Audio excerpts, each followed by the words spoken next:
Yo, what's up? Kumusta ho kayo mga kabossing, mga kababayan? Magandang gabi po sa inyong lahat. Depende po sa time zone nyo yan. Kung bago lang kayo dito sa channel ni KBOSSING TV, mga kabossing, mga kababayan, huwag nyong kalimutan pindutin ang subscribe button, like and share. And pindutin ang notification bell para updated kayo sa mga susunod na video na aking i-upload, mga kabossing, mga kababayan. Well, mga kabossing, mga kababayan, pakinggan natin ang mensahe ni Pangulong Bongbong Marcos sa mga investors. Ipag-pray natin na sana matuloy ito. So panoorin natin mga kaboss yung mga kababayan. Thank you very much, Mr. President. You touched on American businesses investing in the Philippines and the opportunities to do that through public-private partnerships, the infrastructure projects you identified on the onset as well.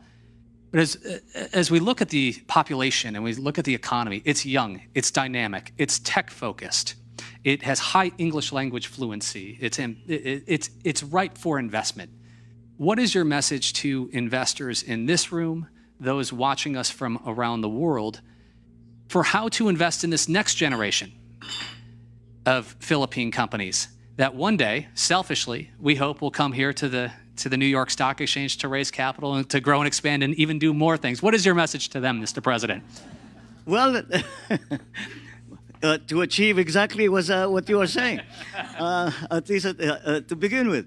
Yes, we certainly, when I'm asked why do you have such a bright view of the future, and my answer is always that there are 110 million Filipinos that are working towards the same goal. And that, I still believe, is our workforce is still our greatest asset. And it is something that we have seen succeed first of all, with our overseas Filipino workers, but also in the development of the more sophisticated businesses that have come to the country. And highly technical, highly requiring technical proficiency, requiring good training in schools. We will still continue to try and improve the education system in terms of the technical side, the technical side of our workforce's training. And as we know, because that is becoming more and more important in the world. But the young people in the Philippines also, I suppose there is a form of institutional memory. And we still look to the United States as our partners. When we are in crisis, we look to the United States. We look to the relationship that has been forged over the many years. And I have to say that the reason that we have done that is that for the most part, we can say that the United States has not failed us. That sentiment remains in our young men and women. That sentiment remains and will, I think, be further fostered if we are able to show some successes, at least immediately. We show some immediate successes in this partnership. And that will galvanize our young people to continue to work in that direction. That, I think, is something that will come naturally if we are able to do all of the things that we are hoping to do to transform the economy, to adjust now. We are, I believe, the youngest country in Asia.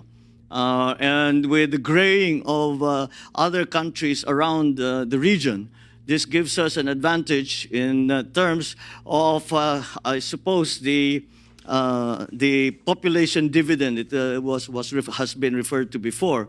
It gives us an advantage in terms of the population dividend, and they are ready to take up the cudgels. They are ready to work for the country. They are ready to do what needs to be done to bring the country forward. And I feel confident in saying that because in the last election, it was the young people who drove forward the idea that we must continue to invest in our young people.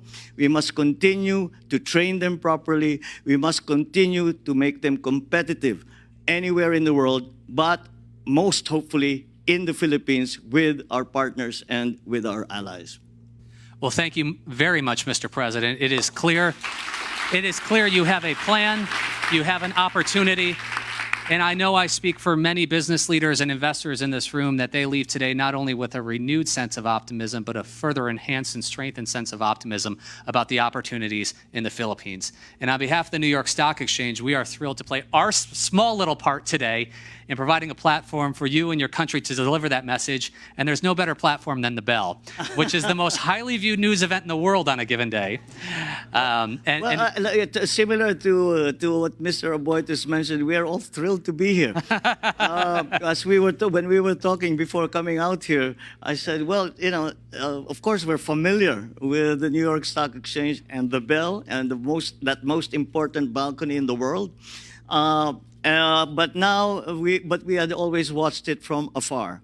And to have the opportunity to be here personally and to be with all of you in the New York Stock Exchange has been a great opportunity and a great pleasure. Well, wonderful. Thank you very much. It is our honor to have you here, Mr. President. Thank you all for being with us today.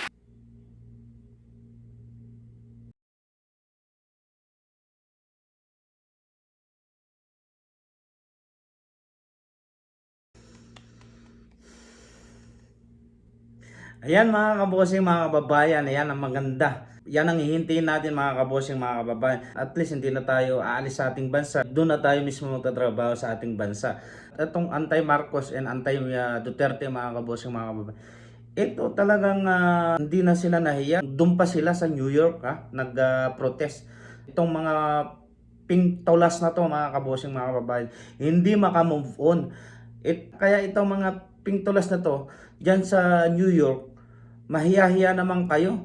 Keso nyaw-nyaw kayo ng nyaw-nyaw dyan, mas maganda, suportahan nyo na lang ang presidente and vice president. Wala namang yung maitutulong. Nag-iingay lang kayo dyan. Gayahin nyo kami mga supporter ni Pangulong Pbbm and Vice Presidente. Tahimik lang kami. Kahit anong binabato nyo. Kasi the end of the day, mapapagod din naman kayo eh. Mas magandang gawin natin, suportahan na lang natin at ipag-pray. Nasagap ko lang mga kabossing, mga kababayan, ang account ni Executive Secretary Vic Rodriguez pinaiimbestagahan. Kalat na kalat naman sa news yan mga kabossing, mga kababayan. Iabangan natin yan mga kabossing, mga kababayan ng result at ibabalita ko sa inyo. Meron akong itatanong sa inyo mga kabossing, mga kababayan. Ano ba sa tingin nyo ang dulot ng martial law sa Pilipinas? Comment below nyo na lang mga kabossing, mga kababayan kung ano yung naidudulot ng martial law sa atin. Para sa aking opinion mga kabossing, mga kababayan, ayon sa mga aking nasasagap na balita mga kabossing, kasi that time ng martial law is wala pa akong isip nun eh. Nare-research ko mga kabossing, mga kababayan, mas pabor sila noong martial law kasi nga disiplinado ang mga tao. Ito din yung mga comment. Mabuti ang martial law dahil sa martial law, muntik na natuloy yung maitim na balak ni Ninoy Aquino at Jose Maria Sison na magiging communist country ang Pilipinas. As a matter of fact, the objective of martial law declaration was to discipline the people peaceful and harmony. Ang naidudulot pala ng martial law noon talagang maganda. Tulun din naman yung aking mga nare-research mga kabossing. So ayun lang mga kabossing, mga kababayan, sa mansulok ng mundo, mag-ingat po tayo lagi and huwag po natin kalimutan magdasal araw-araw at magpasalamat sa ating mga kaligtasan. And of course, huwag na rin natin kalimutan ipagdasal ang ating presidente and ating vice president sa kanilang mga kaligtasan and sa mga blessing na natatanggap natin and sa mga blessing na hindi natin nakikita, magpasalamat po tayo sa Panginoon. Shoutout po sa inyong lahat and especially po sa aking mga taga-supporter. Shoutout po sa inyong lahat. Ingat po kayo lagi and God bless. Ingat po kayo lagi and especially po sa aking mga kapwa OFW. Bye. Peace out.